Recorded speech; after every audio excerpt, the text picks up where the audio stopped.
ಗೌರವಾನ್ವಿತ ಶ್ರೀ ಎಸ್.ಎಂ. ಅರುಟಗಿ ಹಿರಿಯ ಶ್ರೇಣಿಯ ನ್ಯಾಯಾಧೀಶರು ಹಾಗೂ ಅಧ್ಯಕ್ಷರು ತಾಲೂಕಾ ಕಾನೂನು ಸೇವಾ ಸಮಿತಿ ಆಳಂದ್ ಅವರನ್ನ ಈ ವೇದಿಕೆಗೆ ಆಹ್ವಾನಿಸ್ತಾ ಇದ್ದೇನೆ.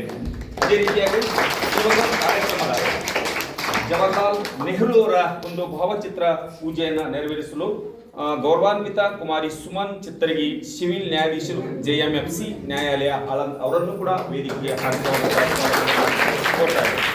ಈ ಒಂದು ಕಾರ್ಯಕ್ರಮಕ್ಕೆ ಮುಖ್ಯ ಅತಿಥಿಗಳಾಗಿ ಶ್ರೀ ಋಷಿಕೇಶ್ ದಂತಕಾಳೆ ಮಾನ್ಯ ಕ್ಷೇತ್ರ ಶಿಕ್ಷಣಾಧಿಕಾರಿಗಳು ಆಳಂದ್ ಅವರನ್ನು ಕೂಡ ಈ ಒಂದು ವೇದಿಕೆಗೆ ಹಾರ್ದಿಕವಾದಂತಹ ಸ್ವಾಗತವನ್ನು ಕೋರ್ತಾ ಇದ್ದೇವೆ. ಅದೇ ರೀತಿಯಾಗಿ ಇನ್ನೋರ್ವ ಶ್ರೀ ಅಣ್ಣಪ್ಪ ಹಾದಿಮನಿ ಕ್ಷೇತ್ರ ಸಮನ್ವಯಾಧಿಕಾರಿಗಳು ಆಳಂದ್ ಅವರನ್ನು ಕೂಡ ಈ ಒಂದು ವೇದಿಕೆಗೆ ಹಾರ್ದಿಕವಾದಂತಹ ಸ್ವಾಗತವನ್ನು ಕೋರ್ತಾ ಇದ್ದೇವೆ. ಜೊತೆಗೆ ಈ ಒಂದು ಕಾರ್ಯಕ್ರಮಕ್ಕೆ ಇನ್ನೋರ್ವ ಮುಖ್ಯ ಅತಿಥಿಗಳಾಗಿರ್ತಕ್ಕಂಥ ಶ್ರೀ ಇಸ್ಮಾಯಿಲ್ ಪಟೇಲ್ ಸಹಾಯಕ ಅಭಿಯಂತಕರು ಪ್ರಧಾನ ಸಿವಿಲ್ ನ್ಯಾಯಾಲಯ ಅವರನ್ನು ಕೂಡ ಒಂದು ವೇದಿಕೆಗೆ ಆಹ್ವಾನವನ್ನ ನೀಡ್ತಾ ಇದ್ದೇನೆ. ಅದೇ ರೀತಿಯಾಗಿ ಶ್ರೀ ತಯ್ಯಬಾ ಅಲಿ ಜರ್ದಿ ಅಧ್ಯಕ್ಷರು ಕಾರ್ಯನಿರತ ಪತ್ರಕರ್ತರ ಸಂಘ ಆಹ್ವಾನಿಸ್ತಾ ಇದ್ದೇನೆ.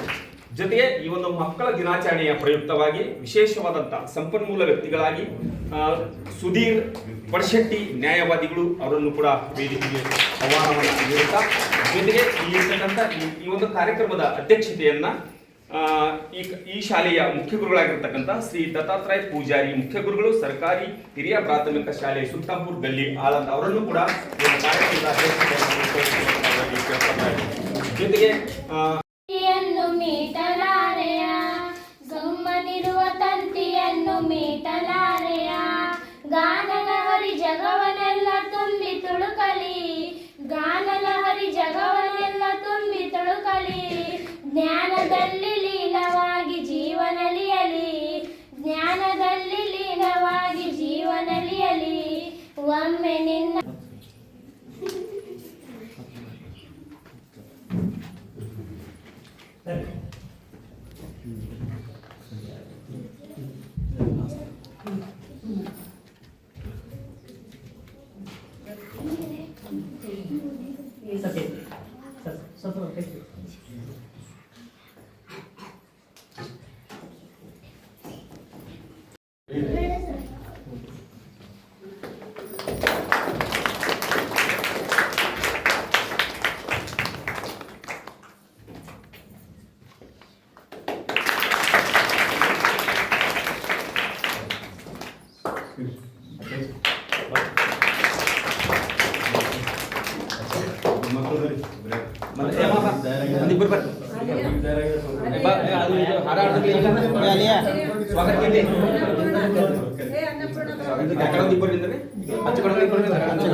ಈ ಶಾಲೆಯ ಮುಖ್ಯ ಗುರುಗಳಾಗಿರ್ತಕ್ಕಂಥ ದತ್ತಾತ್ರೇಯ ಪೂಜಾರಿ ಸರ್ ಅವರು ಸನ್ಮಾನಿಸಬೇಕು ಅಂತ ಅವರಿಗೆ ಕೇಳ್ಕೊತಾ ಇದ್ದೇವೆ.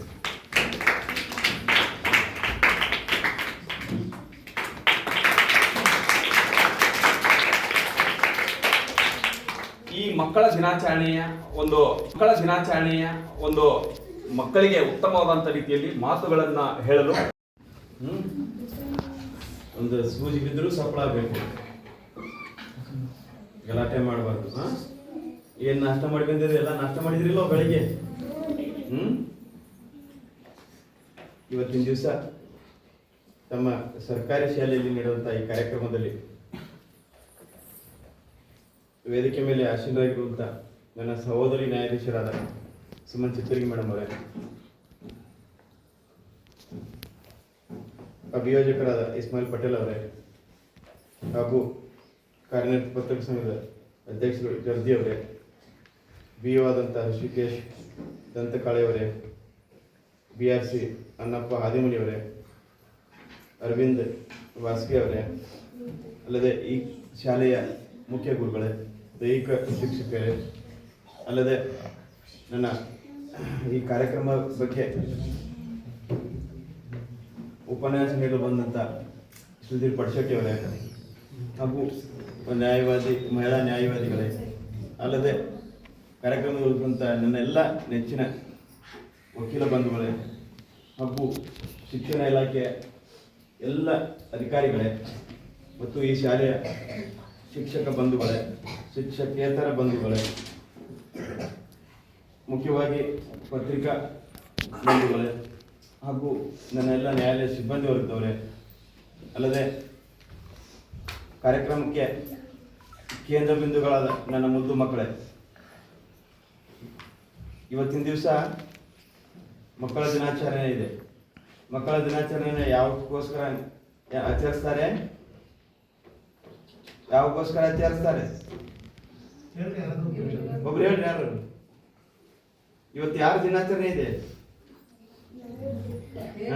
ಹೇಳ್ರಿ. ನಮ್ಮ ಪ್ರಧಾನಮಂತ್ರಿಗಳಾದ ನೆಹರು ಅವರ ದಿನಾಚರಣೆ.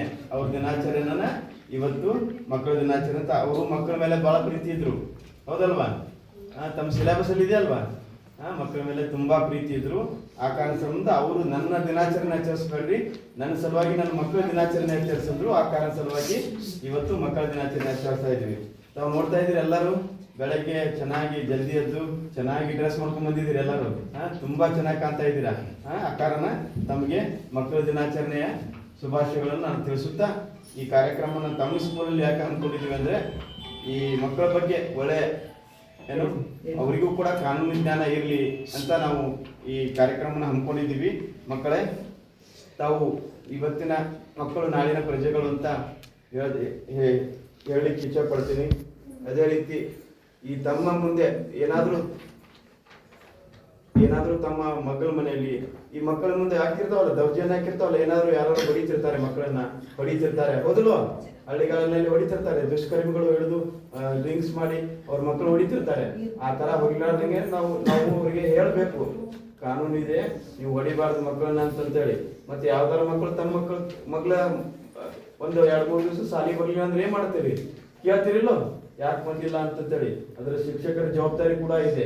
ಸೊ ಮಕ್ಕಳನ್ನ ಯಾವ ಮಗು ಶಾಲೆಗೆ ಒಂದು 2-3 ದಿವಸ ತಡವಾಗಿ ಬಂದಿಲ್ಲೋ ಅಂತ ಮಕ್ಕಳನ್ನ ವಿಚಾರಣೆ ಮಾಡಿ ಯಾಕೆ ಬಂದಿಲ್ಲ ಅಂತ ವಿಚಾರ ಮಾಡೋದು ಕೂಡ ನಮ್ಮೆಲ್ಲ ಶಿಕ್ಷಕ ಬಾಂಧವರ ಜವಾಬ್ದಾರಿ ಕೂಡ ಇರುತ್ತದೆ. ಸೊ ಆಗಬೇಕು, ವಕೀಲರಾಗಬೇಕು, ಮತ್ತೆ ಇಂಜಿನಿಯರ್ ಆಗಬೇಕು, ದೊಡ್ಡ ಹುದ್ದೆಯಲ್ಲಿ ಏನು ತಾವು ಕೂಡ ಚೆನ್ನಾಗಿ ಕಲಿತು ಚೆನ್ನಾಗಿ ಒಳ್ಳೆ ಹುದ್ದೆಯಲ್ಲಿ ಇರಬೇಕು. ಯಾಕಂದ್ರೆ ನಮ್ಮ ತಂದೆ ತಾಯಿಗಳು ನೋಡ್ತಾ ಇರ್ತಿರಲ್ಲ ತಮ್ಮ ಊರಲ್ಲಿ, ಪಾಪ ಹೊಲಕ್ಕೆ ಹೋಗಿ ದುಡಿದು ಬರ್ತಾರೆ, ಅವರೆಲ್ಲ ಕಷ್ಟಪಟ್ಟು ಕೆಲಸ ಮಾಡ್ತಿರ್ತಾರೆ. ಸೊ ಅವರು ಉದ್ದೇಶ ಇಟ್ಕೊಂಡಿರ್ತಾರೆ, ಏನು ನನ್ನ ಮಗಳು ದೊಡ್ಡವಳಾಗಿ ಚೆನ್ನಾಗಿ ಅವ್ರು ಬೆಳೀಲಿ ಅಂತ. ಎಲ್ಲ ನೋಡ್ತಾ ಇದ್ದೀನಿ, ಇಲ್ಲಿ ಹೆಣ್ಮಕ್ಳ ಸ್ಟ್ರೆಂತ್ ಜಾಸ್ತಿ ಇದೆ, ಗಂಡು ಮಕ್ಳ ಸ್ಟ್ರೆಂತ್ ಇಲ್ಲ. ಸೊ ತಾವು ಮಹಿಳಾ ಎಲ್ಲ ಏನು ಬಾಲಕಿಯರಿದ್ದೀರಿ, ತಾವೇ ಈ ನೋಡು ಇಲ್ಲಿ ಬೆರಳಿಗೆ 1, 2, 3, 4 ಜನ ಮಕ್ಕಳಿದ್ದಾರೆ ಅಷ್ಟೇ. 5 ಜನ ಇದ್ದಾರೆ ಬಿಟ್ರೆ ಎಲ್ಲ 99% ಹೆಣ್ಮಕ್ಳ ಸ್ಟ್ರೆಂತ್ ಜಾಸ್ತಿ ಇದೆ. ಅದಕ್ಕೆ ಹೆಣ್ಮಕ್ಳೇ ಸ್ಟ್ರಾಂಗ್ ಬರುವಂತದ್ದು.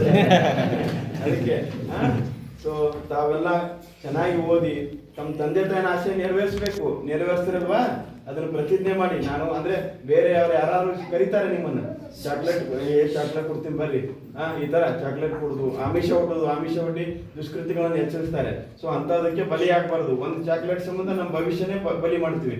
ಮತ್ತೆ ಮನೆಯಲ್ಲಿ ಮೊಬೈಲ್ಗಳನ್ನ ನೋಡಬಾರ್ದು. ಎಲ್ಲರೂ ನೋಡ್ತೀರಿ ಮೊಬೈಲ್, ಹೌದಲ್ವಾ? ಮೊಬೈಲ್ ನೋಡ್ಲಿಕ್ಕೆ ಹೋಗ್ಬೇಡಿ, ಮೊಬೈಲ್ ಯೂಸ್ ಮಾಡಿ. ತಮ್ಗೆ ಏನಾದ್ರು ಗೊತ್ತಿಲ್ಲ ಅಂದ್ರೆ ಗೂಗಲ್ದಲ್ಲಿ ಹೋಗಿ ಏನಾದ್ರು ಸಮಸ್ಯೆ ಇದ್ರೆ ಅದನ್ನ ಇದು ಮಾಡ್ಕೊಳ್ಳಿ. ಅಂದ್ರೆ ಶಿಕ್ಷಣ ಸಂಬಂಧ, ನಮ್ಮ ಎಜುಕೇಶನ್ ಸಂಬಂಧ ಮೊಬೈಲ್ ಬಳಸಿ ಮಾತ್ರ.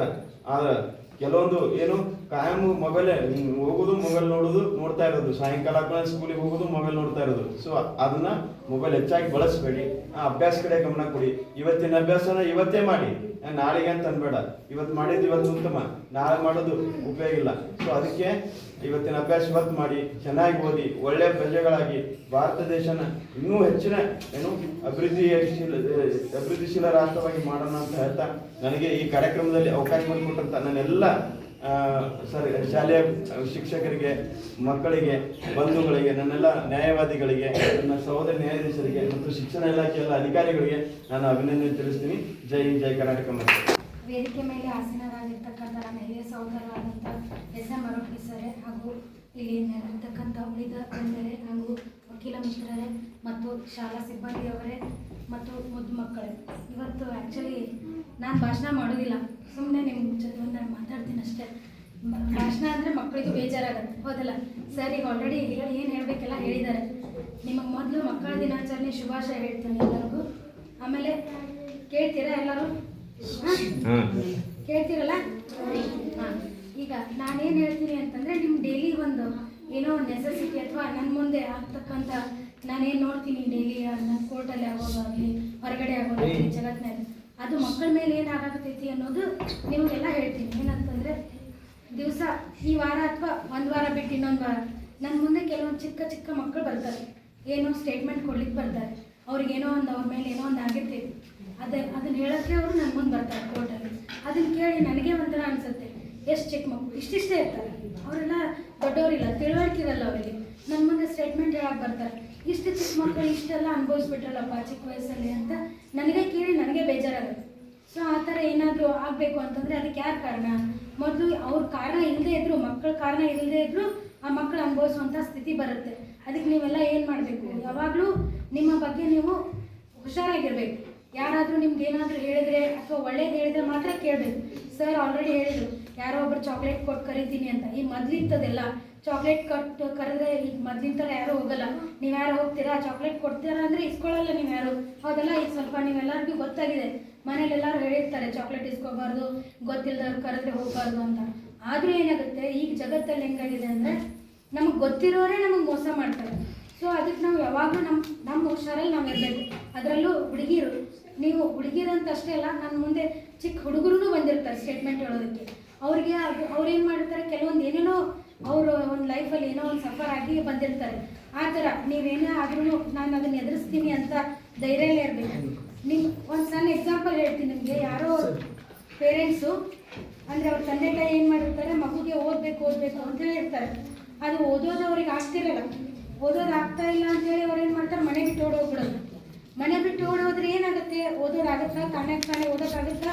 ಇಲ್ಲ. ಮತ್ತು ನೀವು ವಾಪಸ್ ಮನೆಗೆ ಬಂದು ಓದಬೇಕಲ್ಲ, ಕರ್ಕೊಂಬಂದು ಅಥವಾ ಎಲ್ಲೇ ಹೋದ್ರೆ ನೀವು ಬೇರೆದವ್ರನ್ನ ಮಿಸ್ಯೂಸ್ ಮಾಡ್ಕೊತಾರೆ.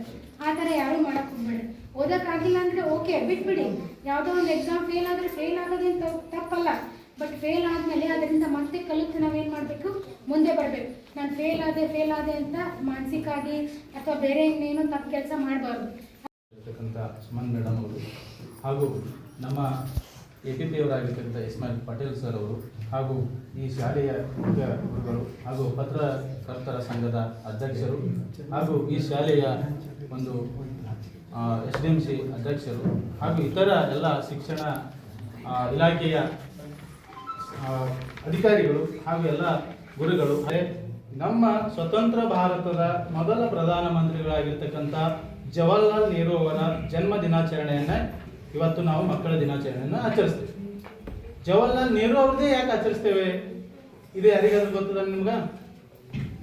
ಗೊತ್ತಿಲ್ವಾ? ಸರಿ. ಯಾಕಂದ್ರೆ ಜವಾಹರ್ಲಾಲ್ ನೆಹರು ಅವರ ಒಂದು ಹಿನ್ನೆಲೆಯನ್ನು ಮೊದಲು ಹೇಳ್ತೀನಿ. ಅವರು ನವೆಂಬರ್ 14, 1889ರಲ್ಲಿ ಅಲಹಾಬಾದ್ನಲ್ಲಿ ಅವರವನ್ನ ಜನ್ಮ ಆಗುತ್ತೆ. ಅವ್ರು ಹೆಂಗೆ ಹುಟ್ಟಿದ್ರಂದ್ರೆ, ಹುಟ್ಟುತ್ತಲೇ ಬಂಗಾರದ ಚಮಚೆಯನ್ನು ತನ್ನ ಬಾಯಲ್ಲಿ ಇಟ್ಟುಕೊಂಡು ಹುಟ್ಟಿರ್ತಕ್ಕಂಥ ವ್ಯಕ್ತಿ. ಅಂದ್ರೆ ಅಗರ್ಭ ಶ್ರೀಮಂತರು.